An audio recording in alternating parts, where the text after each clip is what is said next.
자, 우리 지난주에 우리 10계명을 우리 공부했는데요. 우리 복습을 먼저 하고 시작하도록 하겠습니다. 지난주처럼 원기 왕성하게 집중해서 저를 따라서 해주시기 바랍니다. 1. 조금 떨어졌어요. 조금 떨어졌어요. 다시 더 집중해서 더 적극적으로 따라와 주시기 바랍니다. 1. 일체 다른 신을 내게 두지 말라. 일체 다른 신을 내게 두지 말라. 다시 하겠습니다. 제스처까지 따라서 하라고 말씀을 드렸는데 지금 입술만 따라서 하고 있습니다. 다시 제스처까지 더 적극적으로 따라서 해주시기 바랍니다. 1. 일체 다른 신을 내게 두지 말라. 일체 다른 신을 내게 두지 말라. 2. 이상한 우상을 섬기지 말라. 이상한 우상을 섬기지 말라. 3가 하나님의 이름을 망령되이 일컫지 말라. 3가 하나님의 이름을 망령되이 일컫지 말라. 4. 사람이 안식일을 기억하여 거룩히 지키라. 사람이 안식일을 기억하여 거룩히 지키라. 5. 오만이 아버지를 공경하라. 6. 유혈고로 살인하지 말라. 7. 칠보 단장한 여자와 가늠하지 말라. 8. 팔로 도적질하지 말라. 9. 구렁이같이 거짓말하지 말라. 10. 심리 안에 사는 내 이웃의 것을 탐내지 말라. 아멘. 여러분들 10계명을 좀 잘 기억하실 수 있으시겠어요? 네. 여러분 우리가 성도로서 하나님의 자녀로서 살아가는 분들이 신약 시대를 살아가고 성령 시대를 살아간다 하지만 여러분 10계명을 늘 기억하고 가장 기초적인 이 계명을 지키는 것은 우리의 모든 우리 크리스천들의 의무라 할 것입니다. 앞으로 늘 기억하고 이 모든 최소한 이 10개의 계명은 우리가 반드시 지키며 살 수 있도록 노력해 주시기 바랍니다. 바로 이 10계명이 적혀 있는 것이 두 개의 돌판이었죠. 하나님께서 직접 기록하신 그 돌판이 있었습니다. 그 두 개의 돌판과 그리고 광야에서 하나님께서 주의 선택하신 백성들을 먹이셨던 하늘로부터 내려주셨던 그 만나가 담겨있던 항아리, 그리고 마지막 한 가지는 뭐죠? 아론의 쌍난 지팡이. 이 세 가지 선물을 바로 하나님의 언약궤 안에 보관하고 있었습니다. 그런데 사울 왕 시대의 언약궤를 빼앗겼고 이제 언약궤가 돌아왔지만 아직 다윗이 있는 다윗성 예루살렘으로 오지 못하고 있었습니다. 그래서 여러분 다 아시다시피 다윗이 얼마나 정말 하나님을 사모하는 사람입니다. 다윗의 그 믿음은 정말 너무나도 아름다운 그런 믿음 아니겠어요? 다윗은 당연히 그 언약궤를 빨리 예루살렘에 있는 성막으로 모셔오기를 간절한 마음으로 원했습니다. 그래서 언약궤를 모셔오는 프로젝트를 진행했으나 그 첫 번째 프로젝트는 실패했습니다. 왜 실패했죠? 목적은 분명히 선한 것이었죠. 선한 목적으로 이 일을 진행했던 것은 누구도 의심할 여지가 없습니다만 방법이 잘못되었습니다. 방법이 어떻게 잘못되었어요? 첫째, 뭐가 잘못되었죠? 이 언약궤는 레위인 중에서도 고아 자손의 어깨에 메어서 운반하도록 되어 있습니다. 이게 법이에요. 이게 하나님의 율법이 있습니다. 그런데 그렇게 하지 않았죠? 그렇게 하지 않았습니다. 오늘날로 따지면 2021년식 캐딜락에 하나님의 언약궤를 싣고 멋지게 이렇게 나르고 있었습니다. 방법이 잘못된 거죠. 분명히 하나님의 말씀은 이 언약궤를 고한자손의 어깨에 매여서 나르라고 했으나 이것은 말씀에 불순종한 것입니다. 그 두 번째 이유는, 잘못된 이유는 뭐였습니까? 이건 역시 말씀에 불순종한 것이죠. 뭐였냐면 주의 성물에 손을 대어서는 안 되는데 손을 대면 죽을까 하나 하나님께서 이렇게 경고하셨음에도 불구하고 그 말씀을 망각하고 그만 무사가 뭔가 좀 불안해 보이니까 마음이 급했던 거예요. 손을 댔습니다. 그래서 이것은 그 마음이 악한 뜻은 없었을지 모르나 그래서 하나님의 말씀을 거역하는, 하나님의 말씀에 불순종하는 것이었다. 그래서 이 첫 번째 프로젝트는 실패하게 되었습니다. 이제 이 문제를 근본적으로 해결하기 전까지는 임시적인 조치를 취해야 하는 상황이 되었고, 그래서 언약궤를 어딘가로 급히 임시로 모셔야 되는데 어디로 모실까 하다가 결국 오늘 본문에 보니까 오벳에돔의 집으로 모시게 되었습니다. 그럼 오벳에돔은 누구일까요? 오벳에돔이라는 이름의 뜻은 에돔의 예배자라는 뜻입니다. 아주 쉬운 단어인데요. 오벳에돔 두 단어가 합성되었습니다. 그래서 오벳이라고 하는 단어는 예배자라는 뜻이에요. 따라서 해보시죠. 오벳. 예배자. 여러분 제가 이 오벳이라는 단어 굉장히 좋아해요. 이건 영어가 아니고 히브리어죠. 저는 제가 이 오벳이라는 단어를 진짜 사모하는 사람입니다. 그래서 제가 만약에 셋째 아이를 낳는다면 제가 이렇게 얘기하면요 내일쯤 되면 김 목사 셋째 아이 가져올 때 이제 이런 소리 날 거예요. 네, 그럴 가능성이 거의 없고요.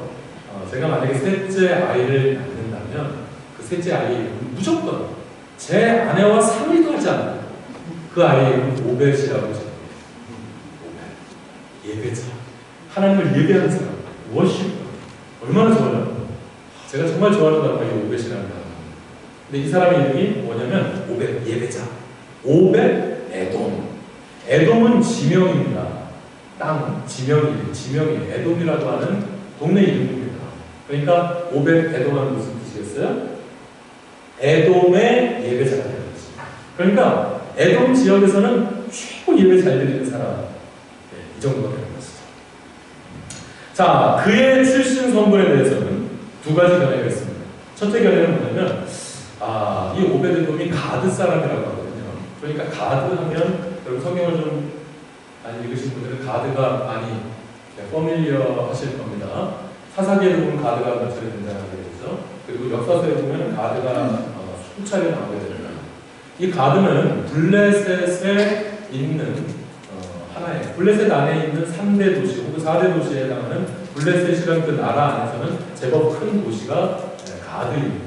그런 가드라는 곳이 있어요. 근데 오늘 이 오벳에돔이 가드 출신이었다는 거예요. 그러니까 그 가드를 연상한다면 이 사람이 그 가드 출신일 것이라고 추론을 한다면 이 오벳에돔은 그러니까 이방인인 거죠.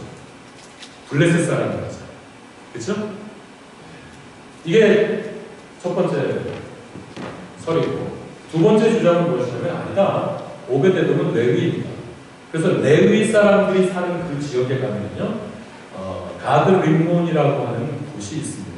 그래서 그 레위 사람들이 사는 그 지역에 있는 가드 림몬 출신의 오벳에돔이다라고 주장하는 것이 있습니다. 여러분 한번 생각해 보시죠. 다윗이 어떤 사람입니까? 다윗은 정말 하나님을 사랑하는 사람이죠. 다윗은 정말로 순수한 마음으로 하나님을 쫓던 사람 아니겠습니까?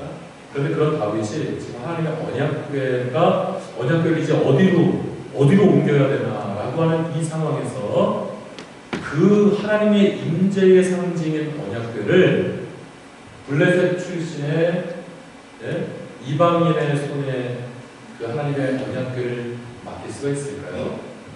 저 같아도 그렇게 못할 겁니다.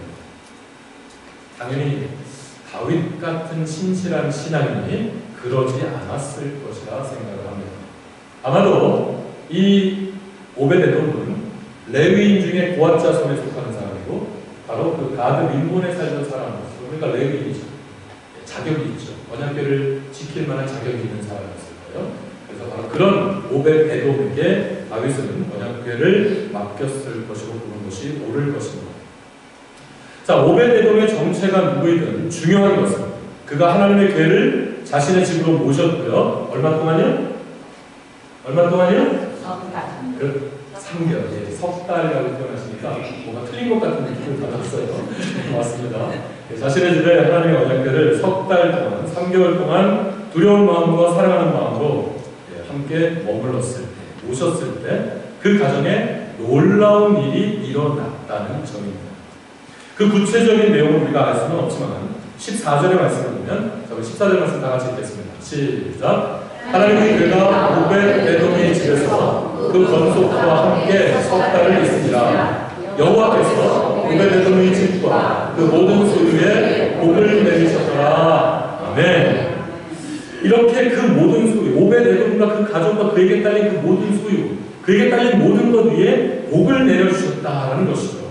하나님께서 어떻게 또한 얼마나 많이 복을 내려주셨는지에 대해서까지는 우리가 구체적으로 알 수가 없지만 성경에 이렇게 기록될 정도라면 그 복이 적지 않았을 것임은 분명하다 보여집니다. 오늘은 하나님을 모신 오벳 에돔과 그 가족에게 딸린 모든 것이 복을 받은 이유에 대해서, 그 이유, 어떻게 복을 받을 수 있었는지 그 이유에 대해서 추적해 보고서 함께 은혜를 나누고자 합니다.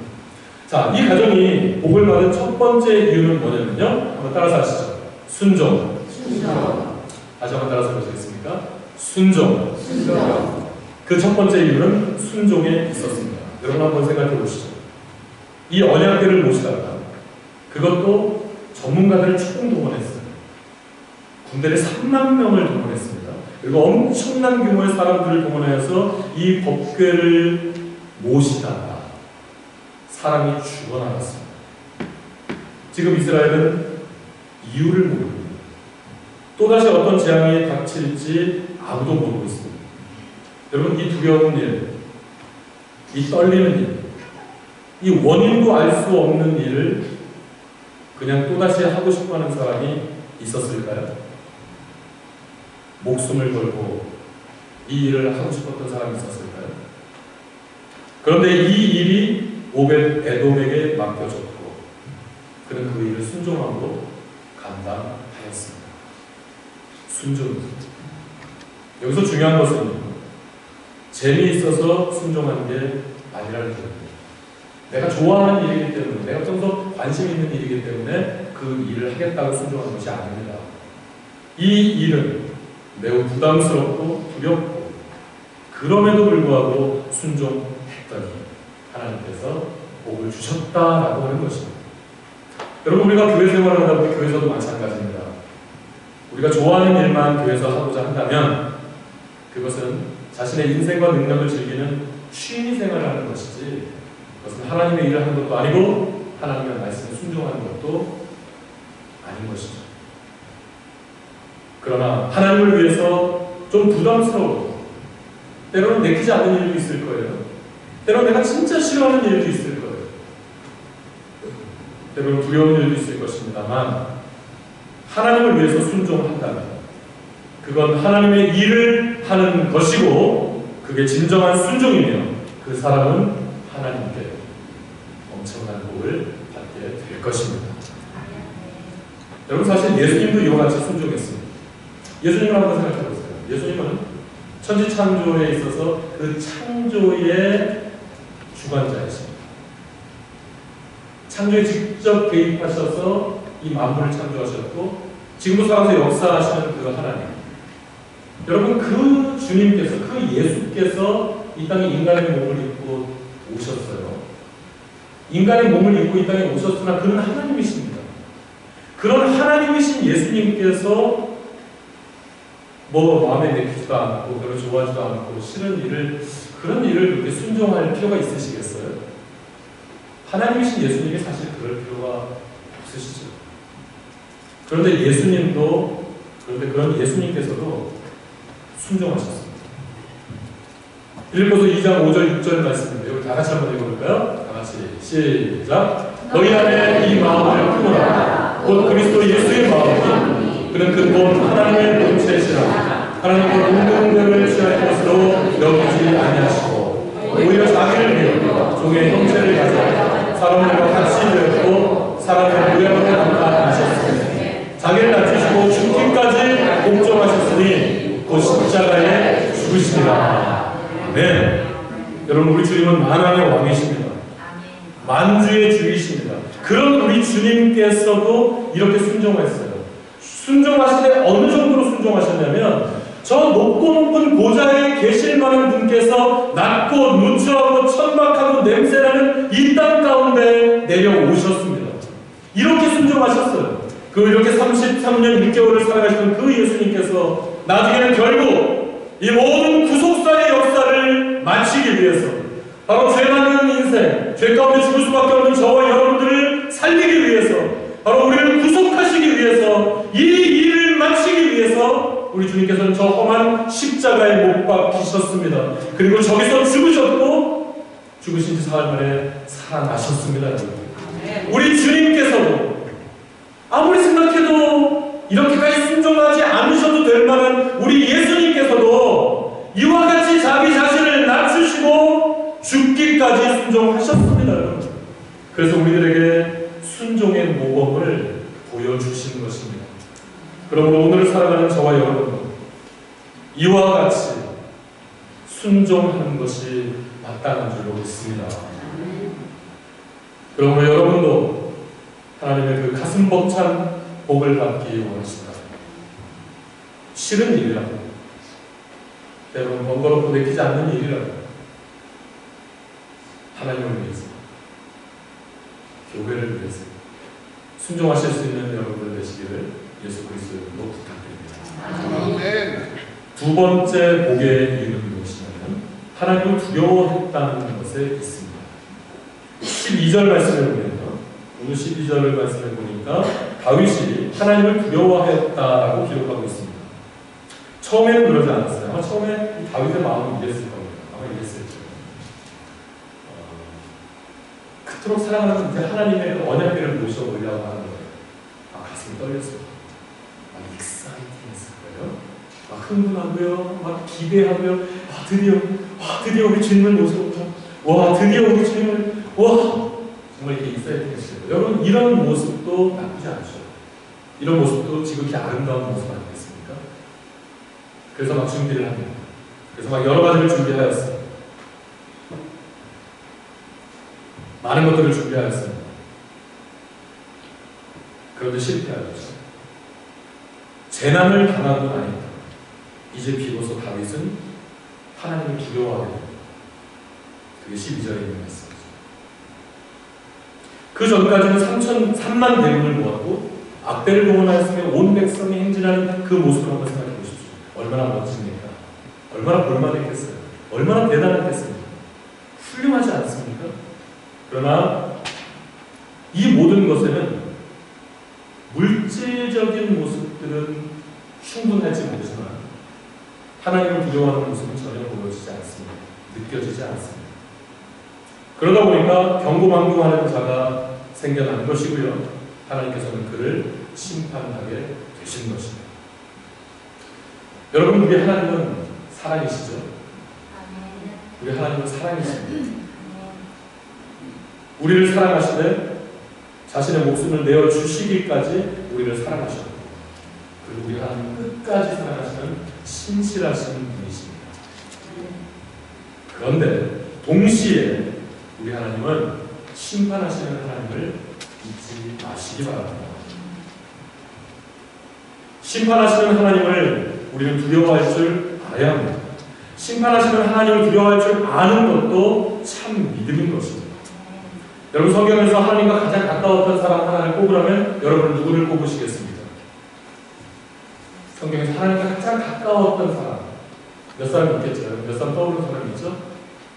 저는 한 사람을 꼽으라고 한다면 저는 아브라함을 꼽겠습니다. 하나님께서 아브라함을 얼마나 많이 사랑하셨어요. 그래서 시편 12편에 보면요, 그 아브라함에게 언약을 주시고 아브라함에게 내리신 그 축복의 내용을 보세요. 얼마나 대단합니까? 너를 축복하는 자에게 내가 복을 내리고 내가 밟는 모든 땅들을 내가 내게 주리니 땅의 모든 족속 너를 위하여 복을 얻으리라. 할렐루야. 이 찬양이 창세기 12장 보면 만드는 찬양입니다. 하나님께서 아브라함을 축복했던 그 말씀으로 만드는 찬양이에요. 하나님께서 아브라함을 보통 많이 축복하신 게 아니에요. 하나님 보통 아브라함을 사랑하셨던 것이 아닙니다. 그래서 다른 사람이 만약에 너를 축복하면 나도 그 사람을 축복할 거야. 만약에 다른 사람이 너를 저주하잖아, 그럼 내가 그를 또 저주할 거야. 네가 밟는 모든 땅들은 내가 내게 주리니 너는 거기에 근원이 될 거야. 만민들이 너로 인해서 복을 받게 될 거야. 너는 혼자 복을 받는 정도가 아니라 너로 인해서 다른 사람들이 복을 받게 될 거야.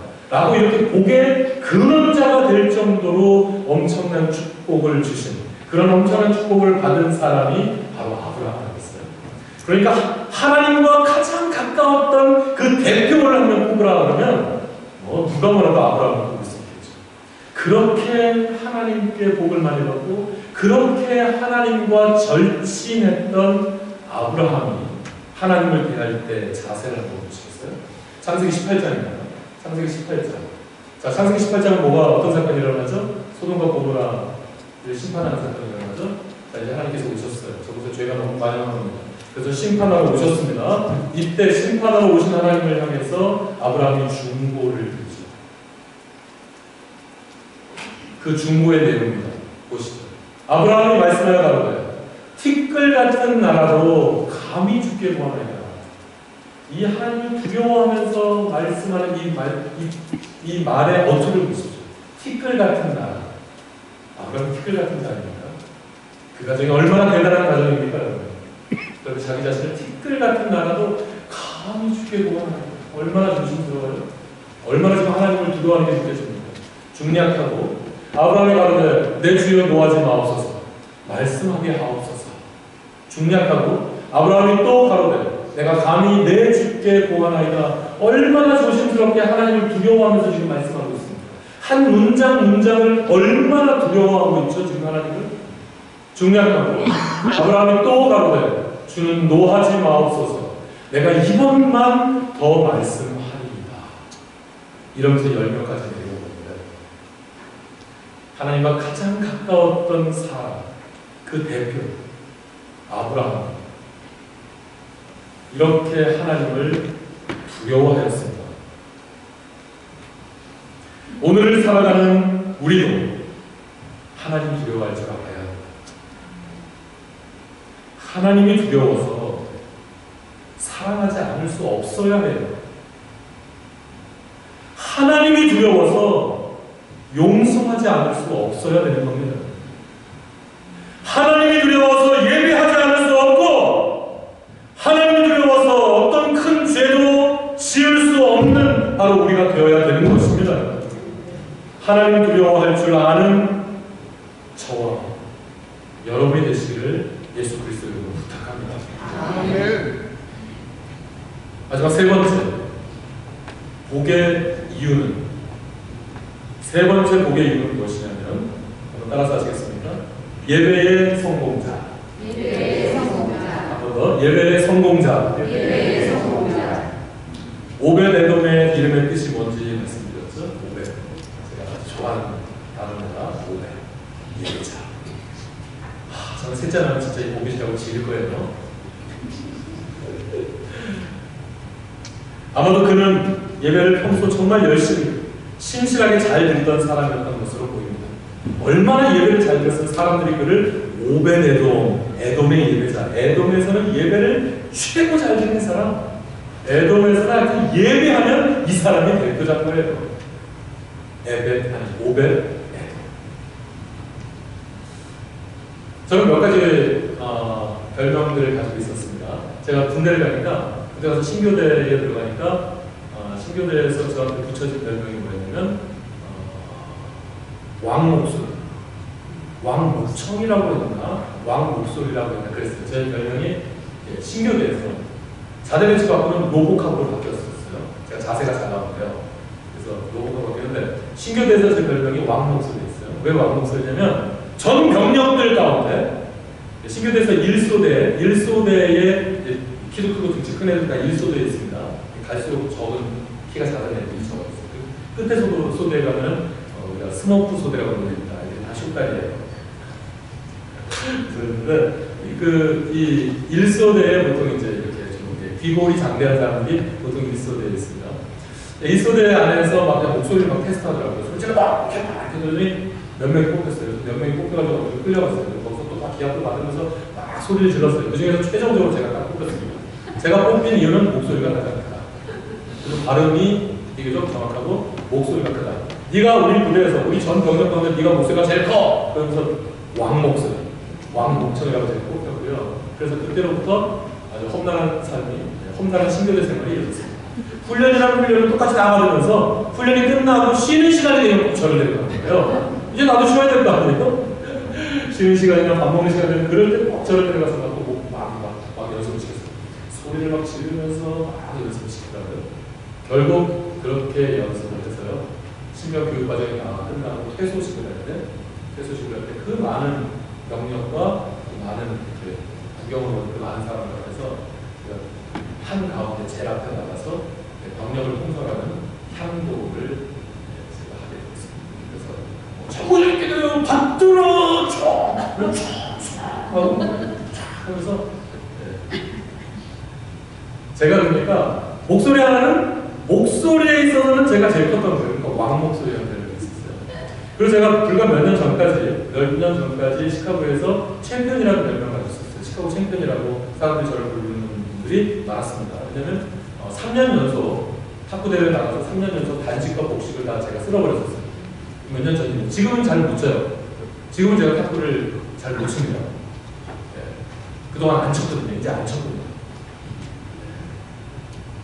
그래서 아무튼 타이틀을 6개나 가지고 있었습니다. 그래서 제가 챔피언이라고 사람들도 챔피언이라고 부르거든요. 탁구에 있어서는 제가 한때 챔피언이었어요. 그리고 여러분도 기억하시겠지만 불과 몇 년 전까지는 우리 교회에서 저를 몸짱 목사님이라고 부르시는 분들이 또 있었지 않습니까? 제가 실제로 까놓으면 그러지 못한데 제대로 오픈하면 그러지 못한데 대충 보면 이렇게 몸이 되게 좋아 보였어요. 실제로 제가 근육 운동을 좀 꾸준히 했던 사람입니다. 그래서 원래 좀 근육이 좀 있었죠. 그렇죠?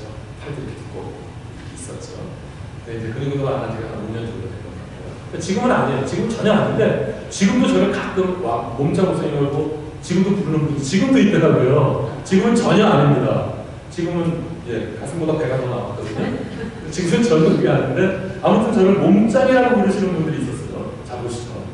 저를 왕 목소리, 왕이라고 부르거나 또 챔피언이라고 부르거나 짱이라고 부르거나 여러분 이런 단어들이 들어가면 뭐냐면 그 분야에 있어서는 그 면에 있어서는 최고라는 거예요. 딴 거는 몰라요. 근데 그 분야에 있어서는 아직 이거라는 거지. 근데 오늘 본문에 오베데돔. 이 오베데돔은 에돔 지역에 있어서 이 에돔이라고 하는 그 지역에 있어서는 예배에 있어서는 이 오베데돔이 최고라는 것입니다. 가장 예배를 열심히 드리고 가장 철저하게 예배 생활을 하며 예배를 성공적으로 드리기 위해서 가장 예배를 열심히 준비하는 사람이 바로 오베데돔이었다는 것이죠. 에돔 지역에 있어서는 가장 예배를 온전하게 드리는 사람이 바로 오벳에돔이었다는 거죠. 저는 이 오벳에돔을 보면서 한 가지 제가 욕심을 내게 됐어요. 제가 한 가지를 딱 욕심을 내게 됐어요. 어떤 욕심을 내게 되냐면 제가 어디에 사냐면 베스플레인에 삽니다.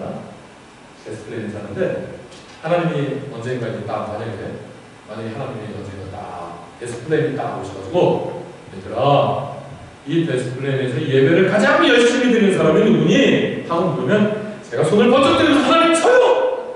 하나님 저요! 제가 오벳 베스플레인입니다. 최소한 베스플레인 안에서는 제가 예배를 제일 열심히 드리고 예배를 제가 제일 온전히 드리는 사람이 되고자 하는 이런 욕심이 생겼어요. 그래서 앞으로 저를 오벳 베스플레인이라고 불러주십니다. 오벳 베스플레인이 되었습니다. 저는 제가 진짜 오벳 베스플레인이 되기를 간절한 마음으로 사모합니다. 여러분 어디 사십니까? 여러분 어디 사세요? 여러분 어디에 사십니까? 여러분도 예배의 성공자, 정말로 예배를 열심히 드리는 그런 예배의 성공자가 되시기를 바랍니다. 그래서 여러분도 우리 장로님 원더라인에 샀어요. 이제 우리 장로님을 제가 500 원더라인으로 임명합니다. 우리 권사님 시카고에 사십니다. 권사님은 500 시카고로 임명합니다. 네? 그리고 또 어디 사세요? 500 디어필드. 500 글램비오, 500 몰트글로브, 500 스코키가 되시기를 예수 그리스도 이름으로 축원합니다. 여러분, 우리가 있는 곳, 우리가 있는 그곳이 어떤 곳이든지 우리가 있는 곳에서 정말로 온전하고 거룩하게 늘 예배의 생명을 걸고 예배를 성공적으로 드리며 늘 예배 생활에 있어서 승리하는 그런 예배자들이 되시기를 바랍니다. 우리 옆에 분과 한번 짝을 잡으시죠. 두 분씩 짝을 잡으세요. 두 분씩 짝을 주시면 두 분 중에 눈이 더 크신 분이 이렇게 말씀해 보시죠. 두 분 중에 눈이 더 크신 분이 이렇게 말씀하세요. 제가 500거시기입니다. 그렇죠. 500거시기라고 하시면 안 되죠. 여러분이 사는 그 동네를 말씀하셔야죠. 다시 대충 하지 마시고요. 다시 한번 말씀하세요. 눈이 더 크신 분이 눈이 더 작으신 분에게 먼저 말씀하십시오. 내가 이래봐도 500거시기입니다. 그럼 이제 눈이 더 작으신 분이 이렇게 말씀해 보시겠습니까? 우와, 거시기의 예배자시군요. 와, 나일스의 최고 예배자시군요. 와, 디어필드의 최고 예배자이시군요. 할렐루야. 여러분, 우리가 이와 같은 예배의 성공자, 이와 같은 예배자가 되었으면 좋겠습니다. 여러분, 제가 오늘 이 설교를 준비하면서 제가 솔직하게 말씀드려서 지난 목요일까지만 해도요, 설교 본문을 바꿔야 되나 그런 생각을 지난 목요일까지 하고 있었습니다. 들리는 소문이 한국은 벌써 교회들이 예배를 안 드리는 교회들이 이미 많고 우리가 아마 더 많아지지 않을까 싶습니다. 미국에는 점점 예배를 드리지 않는 교회들이 지금 생겨나고 있습니다. 그 예배를 크로징한다는 소식들을 몇 차례 접하면서 이렇게 언제 예배를 못 드릴지도 모르는 이 비상한 상황에서 지금 제가 전하고 있는 말씀이 예배입니다. 이런 때 예배 잘 드리라는 설교를 한다는 게 맞나? 내가 이런 설교를 해도 될까? 진짜 지난 목요일까지 제가 본문을 바꿔야 되나? 이런 고민들을 하고 있었습니다.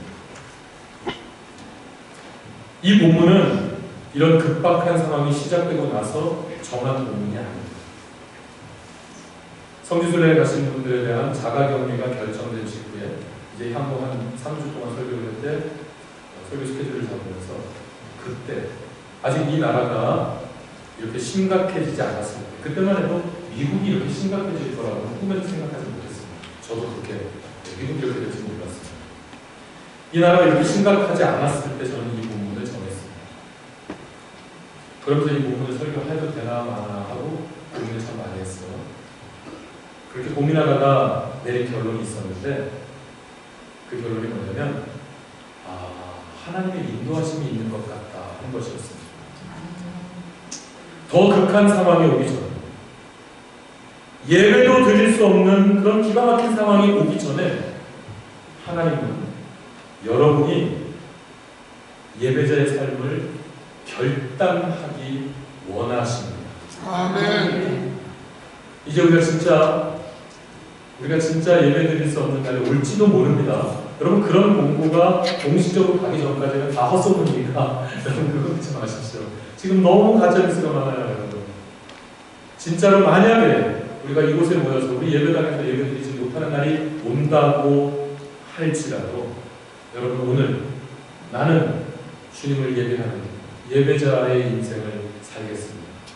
어떤 경우에도 예배자로의 이 삶을 포기하지 않겠습니다 라고 하는 이것을 여러분 결단하시기 바랍니다. 아멘. 그런데 현실적으로 불안과 공포에 사로잡혀 있는 여러분들의 모습을 참 많이 보게 됩니다. 그러나 여러분, 불안해하지 마십시오.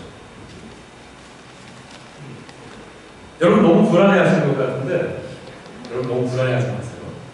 예수님께서 너희는 비둘기같이 순결하고 그리고 뱀처럼 지혜로우라고 그랬죠.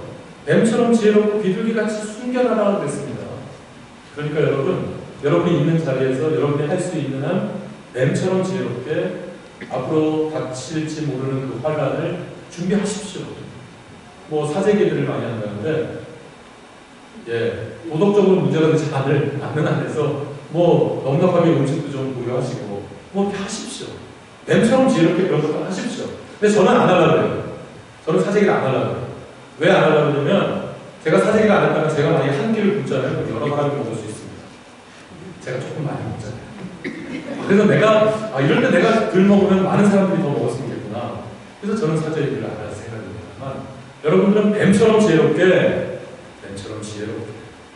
미래를 대비하십시오. 혹시 올지도 모르는 그 상태를 상황들을 여러분 대비하십시오. 뭐 괜찮죠. 그런데 여러분 불안해하지는 마십시오. 여러분 뭐 때문에 불안해하세요? 우리 하나님이 계신데 여러분 하나님께서 낮의 해와 밤의 달도 너를 해치 못하게 하신다는 이 말씀을 여러분 안 믿으십니까? 하나님께서 우리의 반석이 되심을 여러분 믿지 않으십니까? 여러분이 하나님을 믿으시지 않습니까? 그런데 왜 불안해하시죠? 최소한 여러분 불안해하지 마세요. 우리가 불안해하면 하나님께서 살짝 기분 나쁘실 것 같아요. 쟤네들이 나를 믿는 거야, 믿는 거야. 내가 구해줄 건데, 내가 지켜줄 건데. 저 권사, 저 목사, 여러분 이거 좀 개인의 가치가 아닙니까? 불특정인을 지금 가드리고 있는 겁니다. 저 아무개, 평소 나를 그렇게 사랑한다 그러더니 나를 덜 믿는가, 나를 온전히 믿지 않는가 하고 하나님께서 살짝 기분 나쁘실 수도 있을 것 같아요. 여러분. 불안해하지 마십시오. 우리 하나님이 계십니다. 여러분 불안해하지 마십시오. 우리에게 천국이 있습니다. 인간이 가장 싫어하는 것이 뭘까요? 인간이 가장 싫어하는 것은 뭘까요? 고통이나 실패 같은 게 아니겠습니까? 인간이 가장 싫어하는 것이 고통이나 실패일 것 같지만 사실은 인간이 가장 싫어하는 것은 고통이나 실패가 아니라 불안감입니다. 우리 인간들은 불안감을 굉장히 싫어합니다. 가장 싫어하는 게 불안감이에요. 마음이 불안하면 고통이 배가 됩니다. 우리 마음이 불안하잖아요? 그러면 현재 것뿐만이 아니라 과거와 미래 것까지 싸잡아서 불안해지기 시작해서 그 고통은 더욱더 커집니다. 예를 들어서 여러분 학창시절을 잠깐 한번 돌아볼까요? 여러분 학창시절에 어떠셨어요? 선생님들한테 내 맞아보신 경험 있으시죠? 여러분은 범생이셔서 뇌를 안 맞아보신 분들이 있을지 모르지만 예전에 보면 요즘 클래스룸이랑 많이 다르지 않습니까? 저도 뇌 많이 맞았습니다. 선생님들한테 저는 솔직히 별로 안 맞았고 하여튼 선생님들이 많이도 때렸습니다. 자, 선생님이 뇌를 드십니다. 자, 여러분 기억을 더듬어보세요. 옛날에 여러분이 클래스룸에 있었던 그 기억을 한번 더듬어보세요. 자, 선생님이 이제 뇌를 듭니다. 뇌를 딱 들었어요. 빠따를. 정신봉이라고 보통 해요. 이 바닥에다가 보통 내집도 정신봉이라고 보통들 쓰시죠, 선생님들이. 정신봉을 딱 들었어요. 선생님 딱 오셨어요. 그런데 아무개 하고 딱 불러내더니 이제부터 10명, 이 10명을 불러낸 다음에 이제 너희 10명을 10대씩 치겠다! 딱 그런 거예요. 그러면 슬슬 애들이 움직입니다. 그때 주먹이 센 애들 있죠. 싸움 잘하는 애들은 슬슬 움직여서 제일 뒤로 빠집니다. 왜 그럴까요? 왜 그럴까요? 여러분, 선생님이 10대씩 10명을 때립니다. 그럼 총 100대를 때리는 거 아니에요? 몇 번째 많은 아이들이 가장 아플까요? 역시 지혜가 충만하십니다. 왜냐하면 선생님이 아직 기운이 팔팔하시잖아요. 아직 기운이 넘치시잖아요. 그래서 처음에는 막 세게 때리겠죠. 그럼 이제 60대, 70대가 넘으면 선생님이 지치잖아요. 그러니까 아무래도 뒤에 많은 학생들이 훨씬 덜 아프겠죠? No! 심리학자들이 연구를 해봤어요. 심리학자들이 실험을 해봤더니 그렇지가 않더랍니다. 상식적으로 선생님이 지쳤으니까 뒤에 많은 애들이 안 아파야 정상인 것 같죠? 그래서 주먹 센 애들이 뒤로 빠집니다. 항상 싸움 잘하는 애들이 수술에서 뒤로 빠져서 항상 제일 뒤에 있습니다. 그래서 싸움 잘하는 애들이 제일 뒤에 맞아요. 예? 기억나시죠? 기억 안 나세요? 그런데 연구 결과는 뭐냐면요, 그게 아니라 끝에 맞는 애들이 가장 고통을 심하게 느낀다는 거예요. 왜냐면 끝에 맞는 아이들은요 이미 앞에 맞는 애들을 보고 있는 거예요. 지금 그걸 보면서 그 고통을 간접 체험하고 있어요. 아이고 그 고통을 간접 체험하고 있습니다. 그리고 그 간접 체험이 이제 곧 불안감으로 다가오면서 그 불안감이 충만해지면서 지금 마지막으로 맞는 이 학생은 이미 산송장이 되어버린 겁니다. 아직 한 대도 안 맞았는데 벌써 한 80대를 맞은 게 되는 거죠. 이러고 있었는데. 그래서 이제 이 학생이 맞을 때가 되잖아요. 선생님이 힘이 다 빠졌어요. 세게 치지도 못해요. 그래서 치라고 딱 하잖아요. 그럼 요 빠다가 이 정신봉이 엉덩이에 아직 닿기도 전에 이 아이들은 비명을 지르면서 쓰러집니다. 기억나시죠? 그랬잖아요, 여러분. 그랬으면서. 네. 여러분, 이게 불안입니다. 이게 불안감입니다. 불안은 불행의 앞자리인 겁니다. 그러니까 여러분은 불안해하지 마세요. 불안해하지 마시고 여러분이 할 수 있는 준비 넉넉하게 하십시오. 충분히 할 만한 것을 하세요. 그러나 제발 불안해하지 마십시오. 이제 말씀을 맺겠습니다. 우리 두 주에 걸쳐서 한 믿음을 가졌으나 서로 다른 두 모습을 살펴보았습니다. 우사나 오베데돔이나 같은 믿음을 가졌죠. 같은 유일신 하나님을 섬기는 사람들입니다. 같은 믿음을 가졌어요. 그런데 그 모습은 완전히 달랐어요. 지난주에 살펴본 우사는 어땠죠? 하나님의 말씀을 불순종했어요. 이 사람은 하나님 스타일, 말씀 스타일로 살지 않고 블레셋 스타일, 강남 스타일로 살았어요. 세상적인 방식으로 살아갔습니다. 이게 바로 우사였습니다. 그런데 오늘 우리가 살펴본 오베데돔은 전혀 달랐습니다. 오베데돔은 하나님 스타일로 살았습니다. 오베데돔은 순종했습니다. 그다음 두 번째는 뭐예요? 하나님을 두려워했습니다. 마지막 세 번째가 뭐예요? 예배의 성공자였습니다. 그래서 이 오베데돔은 하나님께 엄청난 복을 받게 되었습니다. 여러분은 어떤 모습으로 살기 원하십니까? 우사처럼 그냥 내 스타일, 그냥 내 고집대로, 그냥 내 방식대로, 그냥 세상적인 방법으로 그렇게 사시겠습니까? 아니면 오늘 우리가 살펴보는 오베데돔처럼 하나님 스타일로 하나님께 철저하게 순종하고 그분을 두려워할 줄 알고 그분께 드리는 이 예배가 온전하고 거룩하게 드려지기 위해서 늘 애쓰는 이런 예배의 성공자로 이런 모습으로 여러분 살기를 원하십니다. 여러분 어떤 모습으로 살아가기 원하십니까? 아무쪼록 여러분은 하나님께 순종하시고 그분을 두려워할 줄 알며 무엇보다도 예배의 성공자로서의 인생을 살아가시는 여러분들 되시기를 바랍니다. 아멘. 예배를 못 드리게 되는 날을 준비하겠습니다. 다음 주에 예배를 드릴지 안 드릴지도 아직 잘 모릅니다. 연락이 없는 한 예배 드리는 겁니다. 그냥 예배를 드리는 것으로 아시면 돼요.